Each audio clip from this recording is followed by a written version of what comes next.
અંકોડિયા વિસ્તારમાં થયેલી યુવતીના હત્યા કેસમાં પોલીસને મહત્વપૂર્ણ સફળતા મળી છે. મુજમોડા ગામની દિવ્યા પરમારની હત્યાનો ભેદ ઉકેલાઈ ગયો છે અને પોલીસે આરોપી પ્રેમરોહન વણકરને ઝડપી પાડ્યો છે. દિવ્યાનો મૃતદેહ અંકોડિયા ગામની સીમમાંથી ગળા પર કોમ્પ્યુટર વાયર વીંટાળેલી હાલતમાં મળી આવ્યો હતો. પ્રાથમિક તપાસમાં સામે આવ્યું છે કે દિવ્યા અને રોહન વચ્ચે છેલ્લા 6 મહિનાથી પ્રેમ સંબંધ હતો. અન્ય યુવાન સાથે સંબંધ હોવાની શંકામાં રોહને દિવ્યાની હત્યા કરી હોવાનો ખુલાસો થયો છે.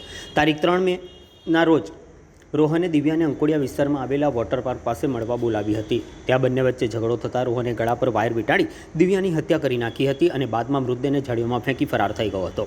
મૃતક દિવ્યા ખાનગી હોસ્પિટલમાં નોકરી કરતી હતી અને પાર્ટ ટાઈમ મહેંદીનું કામ પણ કરતી હતી. જ્યારે આરોપી રોહન મૂળ સંખેડા તાલુકાના કોસિન્દ્રા ગામનો રહીશ છે અને અટલાદરા વિસ્તારમાં આવેલા એક કેફેમાં નોકરી કરતો હતો. આ ઘટનાની જાણ થતાં તાલુકા પોલીસ મથકમાં ફરિયાદ નોંધાઈ હતી. એલસીબી પીઆઈ પીજે ખરસાણ અને તાલુકા પોલીસની ટીમે ઝડપી કાર્યવાહી કરી ગણતરીના જ કલાકોમાં આરોપીને ઝડપી પાડ્યો હતો. પોલીસે આરોપીને આજે સાથે રાખીને ઘટનાસ્થળ પર રિકન્સ્ટ્રક્શન કર્યું હતું, જેમાં મહત્વપૂર્ણ પુરાવાઓ એકત્ર કરવામાં આવ્યા છે. ગઈ 4 મઈ 2026ની રોજ વડોદરા જિલ્લાના વડોદરા તાલુકા પોલીસ સ્ટેશનના આકોડિયા ગામની સીમની અંદર એક અનઆઇડેન્ટિફાઈડ ડેડ બોડી મળેલી હતી. ડેડ બોડીની પોઝિશનને જોઈને પોલીસે લાગ્યું કે આ મર્ડરનો બનાવ છે અને તાત્કાલિક એની અંદર મર્ડરની એક એફઆઈઆર દાખલ થઈ છે. હવે આની અંદર અનઆઇડેન્ટિફાઈડ ડેડ બોડી કોની છે તેને શોધવા માટે અને આનું મર્ડરર કોણ છે તેને શોધવા માટે 2 અલગ અલગ ટીમ્સ બનાવવામાં આવી અને બંને દિશાની અંદર તપાસ હાથ ધરવામાં આવી. સીસીટીવી તપાસવામાં આવ્યા, સીડીઆર ટાવર ડમ્પ એનાલિસિસ પણ પોલીસ દ્વારા કરવામાં આવ્યું.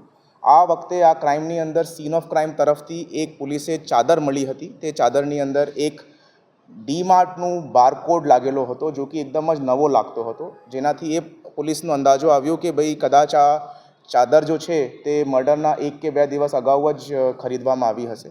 તેને અનુસંધાનમાં લઈને અમે ડીમાર્ટમાંથી 9 જેટલા શકમંદો આઈડેન્ટિફાઈ થયા અને એના સીસીટીવી ફૂટેજ પોલીસ દ્વારા બરામદ કરવામાં આવ્યા. પેરેલલી આ જો મરણ જનાર છે તેમની શોધખોળ કરવા માટે પોલીસ દ્વારા ડેડિકેટેડલી તમામ મિસિંગ પર્સન્સ ગુમશુદાની જેટલી પણ વિગતો દાખલ થઈ છે વડોદરા ગ્રામ્યની અંદર, વડોદરા સિટીની અંદર અને આસપાસના જિલ્લાઓની અંદર તેમને 1 to 1 ચેક કરવામાં આવ્યું અને એક શકમંદ દિવ્યા નાગજીભાઈ પરમારની જો ગુમશુદા રિપોર્ટ હતી તેનું ઘણું બધું કેરેક્ટરિસ્ટિક્સ અમારા ડેડ બોડી સાથે મેચ થતો હતો.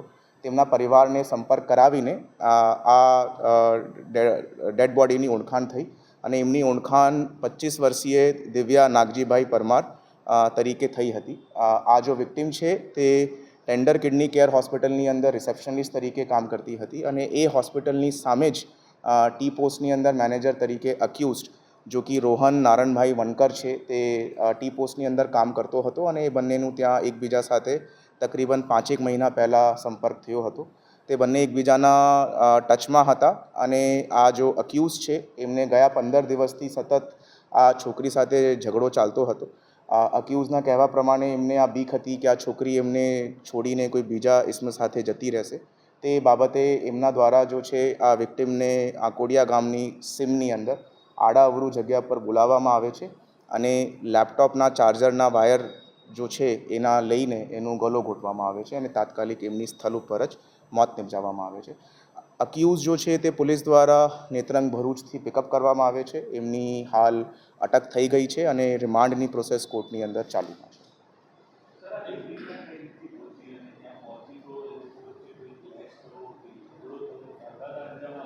Can you repeat the question?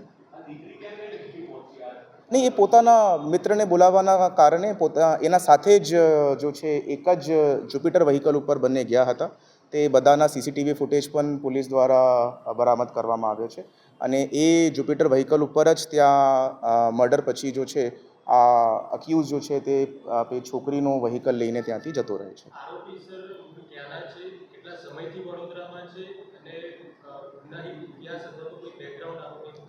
જો આરોપી રોહન છે તે મૂળતઃ બોડેલીનો રહેવાસી છે. ગયા 4 વર્ષથી વડોદરા સિટીની અંદર રહે છે અને હાલ પૂરતું ટી પોસ્ટની અંદર મેનેજર તરીકે નોકરી કરે છે. અત્યાર સુધી જો અક્યુઝ છે એનું કોઈ પણ ગુનાહિત ઇતિહાસ કે કોઈ પણ જાતમાં સંઘર્ષમાં આવ્યું હોય એવી રીતેની હકીકત પ્રસ્થાપિત થયેલી નથી.